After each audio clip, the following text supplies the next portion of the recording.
자, 오늘 우리에게 주시는 하나님의 말씀은 욥기 1장 1절에서 5절까지의 말씀인데요, 우리 한 목소리로 함께 읽어보겠습니다.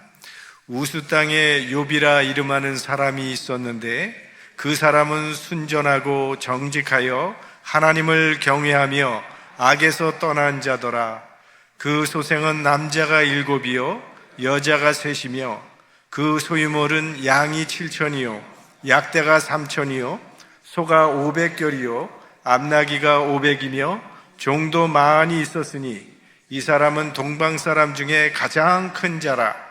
그 아들들이 자기 생일이면 각각 자기의 집에서 잔치를 베풀고 그 누이 셋도 청하여 함께 먹고 마심으로 그 잔칫날이 지나면 욥이 그들을 불러다가 성결케 하되 아침에 일어나서 그들의 명수대로 번제를 드렸으니 이는 욥이 말하기를 혹시 내 아들들이 죄를 범하여 마음으로 하나님을 배반하였을까 함이라. 욥의 행사가 항상 이러하였더라. 아멘. 오늘은 욥기가 1장에서 42장까지 있습니다. 이 욥의 믿음을 살펴보기 위해서 오늘 사실은 1장에서 42장까지 다 살펴보게 될 겁니다. 자, 욥이라고 하는 이름은요, 박해받는 자라는 그런 뜻이 있습니다. 그러니까 욥기는 믿는 자가 당하는 고난에 관한 이야기인데, 고난 당할 때 어떤 믿음의 자세를 가져야 하는지를 우리에게 교훈해 주는 말씀이 이 욥기입니다. 자, 오늘 우리가 읽은 이 본문에 의하면 욥의 소유가 나타나는데 그는 참 많은 복을 받았습니다. 무엇보다도 보니까 자녀의 복을 받았다고 했어요. 아들이 7, 딸이 3, 이렇게 10남매를 두었습니다. 우리가 아는 바와 같이 고대 사회에서 자녀가 많다는 것은 부와 권세의 상징입니다. 사실 우리나라 같은 농경 문화에서도 아버지가 나가서 밭을 갈고 엄마가 씨를 뿌리고 아이들이 나가서 뭐 잡초를 뜯는다는 등 뭐 이런 식으로 일을 하게 될 때 자녀가 많으면 노동력이 많아지는 것이니까 부를 상징하게 되는 것이죠. 유목민도 마찬가지였을 거고요. 자, 자녀들이 많았을 뿐만이 아니라 자녀들 간의 의가 좋았다는 것도 복이죠. 생일날마다 다 모여서 축하 잔치를 벌였다고 그렇게 얘기하고 있습니다. 또 재물의 축복을 많이 받았어요. 재산 목록이 여기 나오는데 양이 7천이요 약대가 3천이요 소가 500이요 암나기가 500. 여러분, 이 정도면요 오늘날로 계산해도 이건 재벌입니다. 옛날에 정주영 회장이 북한에 갈 때 소 몇 마리 가지고 갔죠? 1,001마리를 이끌고 갔던 그런 거 아주 유명하잖아요. 재벌급이에요. 욥이라고 하는 사람은 가축도 많았지만 이 가축을 돌보는 종도 무지무지 많았을 겁니다. 그래서 이 사람은 동방 사람 중에 가장 큰 자라고 여기 나타나 있죠. 그런데 욥의 정말 훌륭한 점은요, 이러한 환경 가운데서도 교만하지 않고 겸손하게 하나님을 섬겼다는 점, 그것이 욥의 가장 큰 소유 중에 하나입니다. 자, 1절 말씀 다시 한번 같이 보겠습니다. 그 사람은 순전하고 정직하여 하나님을 경외하며 악에서 떠난 자더라. 이 경건한 신앙이야말로 욥의 소유 중에 가장 큰 소유입니다. 우리가 생각하기에 이렇게 많은 것을 받은 사람은 당연히 하나님께 잘하는 것이 당연한 거 아닌가 하겠지만요, 사실은 하나님의 축복을 많이 받은 사람일수록 사실은 하나님께 잘하기가 더 어렵습니다. 그거를 우리는 많이 경험하게 되지 않습니까?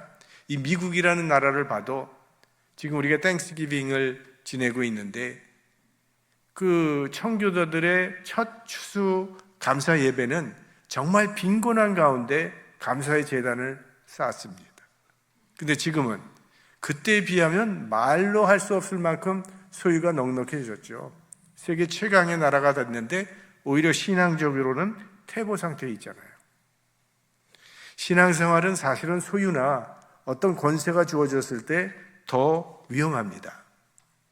근데 욥은 이렇게 많은 것을 가지고 있었지만 교만하지 않고 하나님을 잘 섬겼다는 것, 그것이 우리에게 큰 도전을 주죠. 욥은 믿음이 정말 좋은 사람입니다. 자, 이런 욥을 하나님께서 칭찬을 하시니까 사탄이 반대 의사를 표합니다. 1장 9절 함께 봅니다. 사단이 여호와께 대답하여 가로되 욥이 어찌 까닭 없이 하나님을 경외하리이까? 욥에게 좋아하는 것 다 주셨는데 어찌 하나님을 경외하지 않겠습니까? 재산 주셨죠? 가정 행복하게 하셨죠? 건강을 주셨는데 당연히 하나님 경외하죠.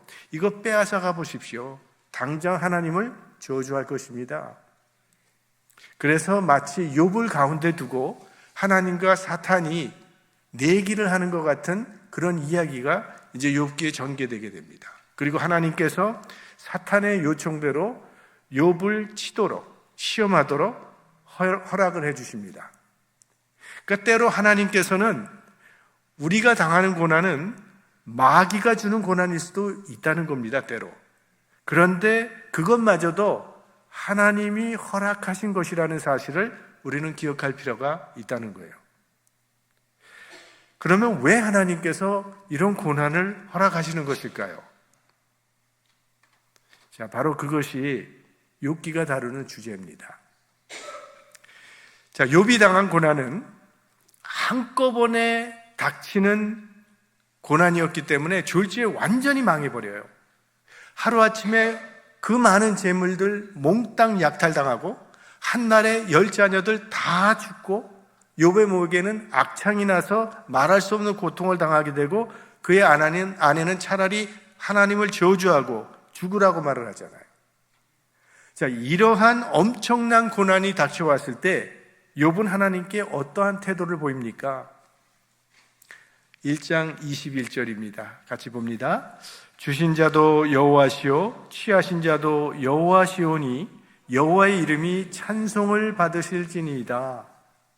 그러니까 욥은 자신에게 당한 고난을 하나님의 섭리로 해석했습니다. 그러니까 욥은 모든 일이 하나님의 섭리 가운데 있음을 믿었다는 거예요. 나에게 주신 것도 이건 하나님의 섭리 가운데 주신 것이지 내가 뭐 의로워서 받은 거 아니고 취하신 것도 하나님의 섭리 가운데 취하신 것이라고.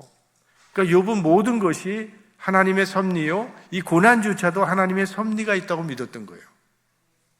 사실 사람들은요, 자기가 뭔가 가지고 있었을 때와 그걸 잃어버렸을 때 하나님을 대하는 마음의 자세가 달라지기 쉽습니다. 그런데 욥은 어떤 상황 속에서도 이 믿음이 한결같은 사람이에요. 정말 믿음이 좋은 사람입니다, 욥은. 자, 사탄의 목적은요, 욥의 재산을 빼앗는 것도 아니고 욥의 자식을 빼앗으려고 하는 것도 아니고 욥의 건강을 빼앗는 것이 사탄의 목적이 아니에요. 사탄의 근본 목적은 욥으로 하여금 하나님을 멀리하게 만드는 데 있는 거예요. 사탄의 목적은 우리를 향해서도 똑같은 겁니다. 우리에게 고난을 주는 이유는 그 고난의 내용 자체를 빼앗아 가려는 것이 아니라 고난 가운데서도 우리가 고난 가운데서 하나님을 멀리하게 하는데 혹은 하나님을 떠나버리게 하는데 사탄의 목적이 있다는 거예요. 그러므로 고난 가운데서도 욥처럼 하나님을 멀리하지 않고 믿음 가운데 서 있다면 그 자체가 신앙의 승리가 되는 거고 그 자체가 사탄의 시험을 물리치는 결과가 되는 거예요. 욥과 하나님의 내기는 뭐예요? 이렇게 고난을 주면 욥이 하나님을 저주할 거라 그러잖아요. 그런데 욥은 하나님을 멀리하지 않고 믿음 가운데 서 있습니다. 그러니까 굉장히 좋은 믿음의 본을 보여주는 것이고 사실은 승리하고 있는 거죠. 그리고 사단의 시험을 물리치고 있는 겁니다, 지금 욥이. 자, 거기까지는 좋은데 이렇게 모든 고난을 잘 참고 견디던 욥이 이제 그를 위로하러 온 세 친구들 앞에서 좀 불평 섞인 탄식을 늘어놓기 시작합니다. 자신은 세상에서 태어나지 말았어야 되는데 태어나가지고 이런 고통을 당하고 있다고 이제 하소연을 늘어놓기 시작합니다. 그게 이제 3장부터 시작되는 말씀입니다. 같이 보죠. 그 후에 욥이 입을 열어 자기의 생일을 저주하니라. 저는 이 말씀을 읽을 때 꼭 한국에 여러분 그 장님 가수 이용복 씨 생각나세요? 어머니 왜 나를 낳으셨나요? 그 굉장히 유행했던 그 노래였는데, 지금 욥의 마음이 그런 마음이에요. 내가 왜 태어나갖고 이런 고생을 하느냐. 욥처럼 신실한 신앙인도요, 고난이 장기화되면 흔들리게 되어 있습니다. 우리가 존경하는 그 주기철 목사님 순교하셨잖아요. 그런데 고문이 너무 힘드니까 하나님, 이렇게 계속되면, 고문이 계속되면 저 순교할 수 없습니다 라고 하나님께 기도했다 그러잖아요. 너무 견디기가 힘이 드니까. 그러니까 인간은 자신의 한계를 인정할 줄 알아야 된다는 거예요. 성경은 욥을 의인으로 인정하고 있습니다. 의인임은 틀림없어요. 그러나 예수님처럼 완전한 의인은 세상에 없어요. 예수님께서는 십자가라고 하는 그 고통스러운 처형당하는 순간조차도 누구를 원망하거나 사명에서 벗어나는 말씀을 한 번도 하신 적이 없습니다. 그 육체의 고통이 너무나 심했기 때문에 불완전한 모습을 드러내신 적이 없어요. 욥이 하나님도 인정하는 의인임에는 틀림없지만, 그러나 예수님처럼 결함이 없는 완전한 의인은 아니라는 것을 우리에게 보여주고 있는 거죠. 아담의 범죄 이후로 이 세상에 태어나는 모든 인간은 다 죄인입니다. 의인은 없나니 하나도 없는 거예요. 단 문선명은 죄가 없다, 이렇게 되면 이게 이단이 되는 거죠. 의인은 한 사람도 없다는 거예요. 인간의 한계를 인정하지 않고 무엇이든지 절대화하는 것은 그건 교만입니다. 오늘날 교파와 교단이 많아진 것은요, 대부분은 자기 신앙을 절대화시키려는 시도에서 나온 겁니다. 그러나 하나님께서는 그것도 선하게 사용하셔서 신앙의 다양성을 이루게 하시고, 신앙의 컬러가 다른 신앙인들이 서로 싸우지 아니하고 신앙생활을 할 수 있도록 허락해 주신 것이죠. 만약에 이 플러턴 지역에 사는 모든 성도들은 무조건 플러턴 장로교회에 나가야 된다라고 한다면 아마 힘들어하는 교우도 많이 계시겠죠. 만약에 이 에어리아에 사는 모든 사람은 무조건 은혜교회에 나가야 한다고 하면 힘들어하는 사람이 좀 더 많겠죠. 그래서 장로교도 있는 거고, 침례교도 있고, 감리교도 있고, 여러 다른 종교가, 교단과 교파가 있는 것이죠. 겸손하게 자신의 한계를 인정하면서 남을 함부로 판단하지 말고 함께 더불어 살아가는 것이 공동체 생활의 지혜입니다. 자, 이 욥의 탄식은 원인이 없는 고난에 대한 탄식이에요. 왜 이런 고난이 왔는지, 고난의 원인을 알면 고난을 좀 잘 받아들일 수 있고 자중하면서 새로운 길을 찾아갈 수가 있습니다. 그러나 그 이유가 도무지 발견되지 않을 때는요, 깨끗하게 살아온 사람일수록 그 고통을 더 크게 느끼게 되어 있어요. 그게 욥이거든요. 욥은 자신에게 닥친 재난에 대해서 그거와 상응하는 죄악을 발견하지 못한 거예요. 그래서 괴로움이 더 심했던 거죠. 아무리 생각을 해봐도 그 이유를 알 수가 없을 때, 욥처럼 하나님을 믿는 사람은 하나님을 원망할 수도 없고, 그렇다고 이웃을 원망할 수도 없기 때문에 결국 자신을 원망하게 된다는 거예요. 내가 왜 세상에 태어나서 차라리 태어나지 않았다면 좋았을 것을. 이게 지금 욥의 탄식입니다. 이 욥기를 읽어보면 가장 많은 분량을 차지하는 부분은 욥의 고난에 대한 욥의 세 친구의 신학적인 판단과 이에 대한 욥의 변론으로 되어 있어요. 그게 욥기 4장부터 37장까지 논쟁이에요. 그러니까 처음 3장하고 마지막 2장을 빼고는 계속 욥과 친구들의 논쟁으로 되어 있습니다. 이 욥기가. 그럼 이 세 친구의 해석은 뭔가 하면 한마디로 고난은 죄값이라는 거죠. 죄에 대한 인과응보적인 결과가 고난이라는 거예요. 4장 7절 말씀 시작. 생각하여 보라. 죄 없이 망한 자가 누구인가? 정직한 자의 끊어짐이 어디 있는가? 이게 세 친구의 주장입니다. 고난은 죄값이라는 거예요, 결국. 그러니까 이 세 친구들의 신학은 모든 고난은 죄값으로 온다고 하는 그 인과응보의 원리를 주장하고 있는 거죠. 마치 불교에서 업보를 얘기하는 것과 비슷한 주장을 하고 있는 겁니다. 욥아, 네가 겉으로 보기에는 깨끗하게 살아가는 것 같이 보일지 모르지만 너 비밀스러운 죄가 있기 때문에 이런 고통이 온 거니까 빨리 그 죄 인정하고 회개하라는 것이 이 세 친구들의 주장입니다. 이에 대해서 욥은요, 오히려 역반응으로 자기가 의로운 사람이라는 걸 계속 고집해 나갑니다. 절대 죄 때문이 아니라는 거예요. 나는 그런 죄값을 받을 만한 죄를 나는 범한 적이 없다는 거예요.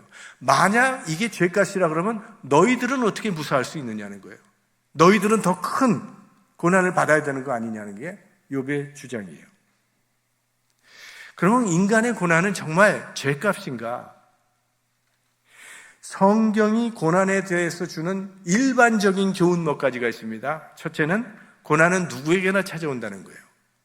의인에게도 고난이 있고 악인에게도 고난이 있고 신자들도 고난을 당하고 불신자도 고난을 당한다는 거예요. 여러분 생각에 고난이 하나도 없는 사람 한번 골라보세요. 그런 사람 없습니다. 그러니까 나만 고난받는다고 생각하지 말라는 거죠. 예수님도 고난당하셨으니까. 그 다음에 고난은 누구에게나 다 힘이 든다는 거예요. 남의 고난은 좀 가볍게 여기고 내 고난은 좀 힘든 것처럼 생각하는 경향들이 있지만 그건 사실 자기중심적인 생각이죠. 사람마다 다 힘든 고난이 있다는 거예요. 그 사람에게는. 에이, 뭐 유치원생이 무슨 고난이 있을까? 유치원생들도 숙제 많다고 살기 싫다고 하는 애들이 있단 말이에요. 그러니까 초등학생은 초등학생대로 고난이 있고 청년은 청년대로 고난이 있고 노인은 노인대로 고난이 있고 혼자 사는 사람은 혼자 사는 사람대로 고난이 있고 같이 사는 사람은 또 같이 사는 사람대로 고난이 있다는 거죠. 그러니까 나만 힘들다고 생각하지 말자. 그 다음에 불필요한 고난은 없다는 거예요. 그러니까 고난에는 반드시 하나님의 선한 목적이 있습니다. 하나님은 절대로 불필요한 고난을 허락지 않으십니다. 우리가 깨닫지 못할 뿐이지 그 배후에는 반드시 하나님의 선한 목적이 있음을 기억해야 한다는 거예요. 고난 중에는.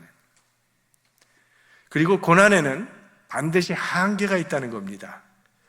우리 예전에 고린도전서 말씀 강의할 때 살펴봤는데요. 같이 한번 볼까요? 사람이 감당할 시험 밖에는 너희에게 당한 것이 없나니 오직 하나님은 미쁘사 너희가 감당치 못할 시험 당함을 허락지 아니하시고 시험 당할 즈음에 또한 피할 길을 내사 너희로 능히 감당하게 하시느니라. 우리가 우리를 아는 것보다는 하나님께서 우리를 더 잘 아시기 때문에 우리가 어디까지 감당할 것을 하나님은 아시고 그 한계를 정해 주신다는 거예요. 우리가 감당할 수 있는 고난만큼만 하나님이 허락하신다는 거예요. 욥의 경우도 읽어보면요, 하나님께서 사단에게 욥을 치라고 허락을 해주시면서 한 가지 조건을 주시는데 그의 생명은 해서는 안 된다는 그 한계를 정해주세요. 근데 사실 생명은 마지막이잖아요. 이게 결국은 그거 보면 욥을 하나님께서 굉장히 믿어주시는 거예요. 욥은 어떤 고난도 감당할 수 있다고 하나님께서 인정하신 거 아니겠습니까?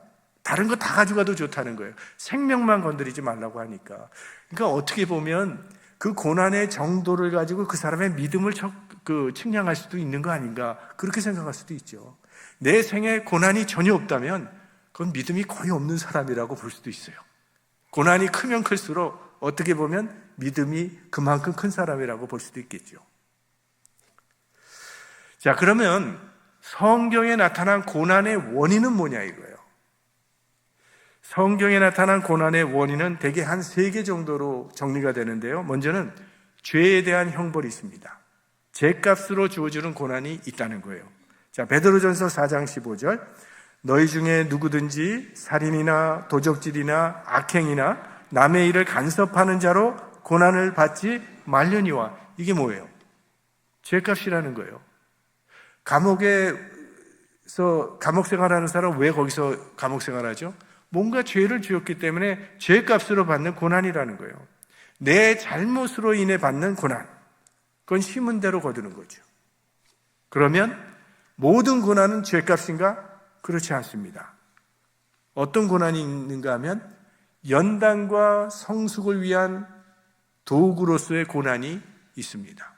성경 베드로전서 4장 12절에서 13절 말씀, 사랑하는 자들아 너희를 시련하라고 오는 불시험을 이상한 일 당하는 것 같이 이상히 여기지 말고 오직 너희가 그리스도의 고난에 참여하는 것으로 즐거워하라.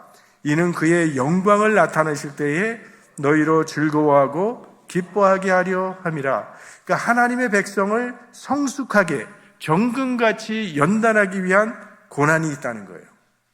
우리가 잘 아는 아브라함에게 이삭을 바치라고 시험하신 그 고난은 아브라함을 넘어뜨리기 위한 고난이 아니라, 그냥 아브라함을 괴롭히기 위한 고난이 아니라 아브라함을 믿음의 조상으로 세우시기 위해서 주시는 하나님의 연단의 고난이었다는 거예요. 그런데 이럴 때 문제는 하나님이 아무 설명을 해주시지 아니하고 그냥 진행하신다는 거예요. 거기에 우리 인간의 고민과 갈등이 있는 거죠. 그냥 하나님께서 우리의 동의를 구하지 아니하시고 그냥 하나님이 진행해 가신다는 거예요. 왜 그렇게 하시는 거예요? 그래야만 우리 믿음의 성장이 가능하기 때문에. 미리 다 알려주시면 우리 믿음이 작동할 만한 공간이 없으니까. 아브라함아, 너 걱정하지 마라. 이삭 잡으려고 할 때 내가 너 멈추게 할 것이고 양을 준비해 놓을 테니까 대신 그 양 바치면 돼. 만약 하나님이 다 설명을 해 주셨다면 어떻게 믿음이 작동하겠어요? 그래서 설명 없이 하나님께서 그런 연단을 위해서 고난을 주신다는 겁니다. 그런 고난이 있다는 거예요. 세 번째로, 하나님의 뜻을 이루는 데 필요한 의로운 고난도 있다는 거예요. 자, 요한복음에 보시면 예수님의 제자들이 나면서 소경된 자의 죄에 대해서 물어보시죠. 이 사람이 이렇게 된 게 부모의 죄입니까? 자신의 죄입니까? 만약에 이 사람이 부모의 죄로 태어났다고 이렇게 됐다고 하면 이 사람은 태어나는 순간부터 저주받은 사람이죠. 그렇다면 하나님의 의에 문제가 생길 수 있죠. 만약 이게 자신의 죄 때문에 된 거라면 나면서 소경이 된 사람이니까 어머니 뱃속에서 죄를 지었다는 것인데 어머니 뱃속에서 무슨 죄를 지어요, 애가? 예수님의 대답은 뭐였습니까? 요한복음 9장 3절, 이 사람이나 그 부모가 죄를 범한 것이 아니라 그에게서 하나님의 하시는 일을 나타내고자 하심이니라. 그러니까 하나님의 뜻을 나타내기 위해서, 하나님의 뜻을 이루시기 위해서 주어지는 고난도 있다고 말씀하시는 거예요. 그게 예수 그리스도의 십자가의 고난이죠. 예수님은 죄가 없으신데 왜 십자가의 고난을 받으셨죠? 인류를 구원하시기 위해서. 하나님의 구원 역사를 이루시기 위한 고난이었죠. 그러니까 나의 고난을 통해서 하나님의 뜻이 이루어질 때가 있다고 말씀하시는 거예요. 그러니까 이 땅에서 내가 선하게 살았는데도 아무 잘못한 일이 없는데도 닥치는 고난은 알지 못하는 하나님의 뜻이 있다고 믿고 인내하고 견디면서 살아가면 언젠가 하나님의 뜻이 이루어지게 된다는 그런 말씀입니다. 참 어려운 그런 일이죠, 사실은. 자, 이렇게 이제 고난에 대한 성경의 가르침을 살펴봤는데요. 이제 욥기의 마지막 부분 38장부터 42장은요, 욥의 회복에 대해서 기록하고 있습니다. 자, 지금까지 욥과 친구들은 의인이 당하는 고난의 의미가 무엇인가, 이거 가지고 계속 논쟁을 해왔습니다. 친구들의 주장은 이거 회개하지 않는 죄에 대한 죄값이니까 너 빨리 회개하라는 거고요. 욥은 죄값이라면 세상 모든 사람들이 나와 똑같은 고난을 당해야 된다고 반박을 하는, 그걸로 4장에서부터 37장까지 계속 왔던 거예요, 논쟁이. 그런데 이제 38장부터 조금 달라지는데요. 이제 38장부터는 하나님께서 욥이 가지고 있는 그 고난에 관한 질문에 대해서 하나님께서 직접 말씀을 주시는데, 그 질문에 답을 주시는 것이 아니라 오히려 더 어려운 질문을 하나님께서 욥에게 계속 쏟아부으십니다. 내가 땅의 기초를 만들 때에 내가 거기 있었느냐? 욥은요, 하나님이 천지 창조할 때 태어나지도 않은 사람이에요. 그러니 하나님의 창조 질서를 욥이 알 수가 없죠. 누가 바다가 넘치지 못하도록 경계를 만들었느냐? 누가 이 땅을 설계했느냐? 이 땅을 버티고 있는 그 기둥을 누가 붙잡아주고 있느냐? 너 동이 트는 거 한번 해본 적 있느냐? 빛이 도대체 어디서 오는 것이냐? 어둠의 근원은 어디에 있는 것이냐? 내가 한번 알면 대답해 보라고. 하나님께서요, 욥이 도무지 대답할 수 없는 질문들을 계속 쏟아부으시는 거예요. 한마디로 내가 아느냐? 내가 할 수 있느냐? 네가 거기 있었느냐? 이런 질문을 하는 거예요. 그러니까 지금 인간의 무지함과 인간의 무능함을 깨워주는 그런 말씀을 하나님께 계속 하십니다. 인간은 무지하고 인간은 무능하지만 하나님은 전지전능하시다고 말씀하시는 거예요. 이게 하나님께서 인간 앞에서 자기를 자랑하려고 말하는 것일까요? 하나님이 자랑할 이유가 없잖아요. 욥아, 네가 닥친 이 고난의 이유를 너는 알지 못해서 답답하고 원망하면서 울부짖고 있지만 내가 있지 않느냐? 나 여호와는 다 알고 있지 않느냐? 그 전지전능하신 나 여호와가 너를 사랑하고 있다는 것을 믿는다면 이해할 수 없는 이런 상황 속에서도 네가 낙심하거나 원망하거나 포기하지 않을 수 있지 않느냐? 이것이 욥기를 통해서 하나님께서 우리에게 주시는 하나님의 메시지예요. 이사야 55장 8절과 9절 말씀입니다. 여호와의 말씀에 내 생각은 너희 생각과 다르며 내 길은 너희 길과 달라서 하늘이 땅보다 높음 같이 내 길은 너희 길보다 높으며 내 생각은 너희 생각보다 높으니라. 그러니까 하나님의 주권과 하나님의 계획은 인간이 이해할 수 있는 일도 아니고 인간의 힘으로 해결할 수 있는 그런 일도 아니라는 거예요. 그런 상황을 헤쳐나갈 수 있는 길은 오직 믿음에 있다는 거예요. 오직 의인은 믿음으로 말미암아 살리라, 이 말씀을 하시는 거예요. 이 세상에는 인간이 도무지 이해할 수 없는 일들이 너무 많다는 거죠. 그럼에도 하나님의 백성들은 하나님의 주권과 섭리에 대한 믿음으로 살아가는 것이라고 말씀하시는 거죠. 우리가 살다 보면 어려운 일을 만날 때도 있고 참 견디기 힘든 그런 일을 만날 때도 있고 참 어려운 병을 만나게 될 때도 있습니다. 그런 일을 만날 때 우리는 욥처럼 하나님께 질문을 하죠. 하나님, 내가 도대체 뭘 그렇게 잘못했길래 이러한 어려운 일을 저에게 주십니까? 도대체 내가 무슨 큰 지혜를 지었길래 이런 병을 주시나요? 그런 질문하는 게 당연하죠. 우리 사람이니까. 사실 우리는 정답을 원하죠. 분명 정답이라는 것이 어딘가에는 있겠지만 사실은 찾기가 매우 어렵습니다. 그래서 신학자가 이런 말을 했잖아요. 기독교인이 된다는 것은 답이 없는 상황 속에서 살아가는 것을 배우는 것이다. 그러니까 믿음으로 산다는 것은요, 이해할 수 없을 때도 하나님의 주권을 수용하는 거라는 거예요. 우리는 우리 삶에 일어나는 일들이 왜 일어나는지 알 수도 없고 그런 일이 일어나지 않도록 막을 수도 없는, 우리는 무지하고 무능한 사람들이에요. 그러나 무화과 나무에 열매가 없고 외양간에 소가 없을지라도 전지전능하신 하나님께서 나를 사랑하신다는 믿음만 확고하다면 어떤 상황 가운데서도 하나님 안에서 평안을 누릴 수 있을 줄 믿습니다. 이게 욥기가 우리에게 주는 도전이죠. 그래서 이제 욥기의 마지막 장은 욥이 회복되는 것으로 해피엔딩으로 끝납니다. 어떤 신학자들은 이렇게 얘기를 해요. 욥기가 이 고난에 대한 신학적인 질문을 우리에게 던지는데 해피엔딩으로 끝난다면 이 모든 그동안의 스토리를 뒤엎는 것이 아니냐. 그냥 그렇게 끝나야 오히려 좋은 고난에 대한 아주 예리한 그러한 그 메시지를 우리에게 주는 것이 아닐까라고 얘기를 하지만, 자, 42장 5절, 이게 마지막 말씀, 우리가 너무나도 잘 아는 말씀이죠. 내가 주께 대하여 귀로 듣기만 하였었더니 이제는 눈으로 주를 배움나이다.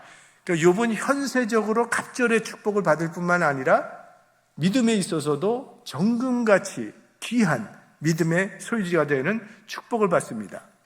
자, 욥기가 욥의 회복과 욥의 번영으로 끝나는 이유는 우리 믿는 자에게는 종말론적 승리가 약속되어 있음을 보여주는 거죠.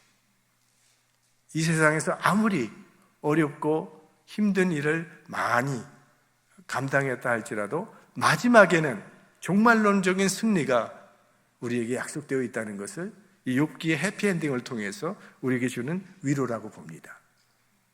자, 욥도 중간에 많이 흔들렸습니다. 흔들리는 것이 정상이죠. 아무리 믿음이 좋은 사람도 흔들릴 때는 흔들리게 됩니다. 그러나 흔들리다가도 바로 서는 것이 신앙이에요. 우리 신앙생활은 시작이 중요하고 중간 과정도 중요한데 마지막이 가장 중요합니다. 우리 신앙생활을 하는 사람들을 보면 한 4종류의 사람들이 있다고 말을 하죠. 처음에는 잘 믿다가 나중에는 타락해서 하나님 떠나는 사람도 있어요. 성경에 보면 사울왕 같은 사람, 또 데마라는 사람 기억하죠? 바울의 동역자였다가 나중에 세상을 사랑해서 나를 떠났다고 하는 데마. 그런가 하면 처음에는 참 형편없다가 나중에 잘 끝내는 사람이 있습니다. 십자가 강도, 혹은 마가, 이제 사도행전에서 배우겠지만 마가가 처음에는 선교행 가다가 그냥 탈락해버리잖아요. 그러나 나중에는 사도 바울의 귀한 믿음의 제자처럼 돼서 마가복음 우리에게 기록해 준 사람이 마가죠. 그런가 하면 처음부터 끝까지 한결같이 형편없는 사람도 있어요. 그리고 마지막에는 처음부터 끝까지 변함없이 신실한 믿음의 사람, 요셉 같은 사람, 이 욥과 같은 사람. 여기까지 우리를 인도하신 우리 하나님께 감사하면서 우리 모두 끝까지 믿음의 경주에서 승리하는 믿음의 사람들이 될 수 있기를 주님의 이름으로 축원합니다.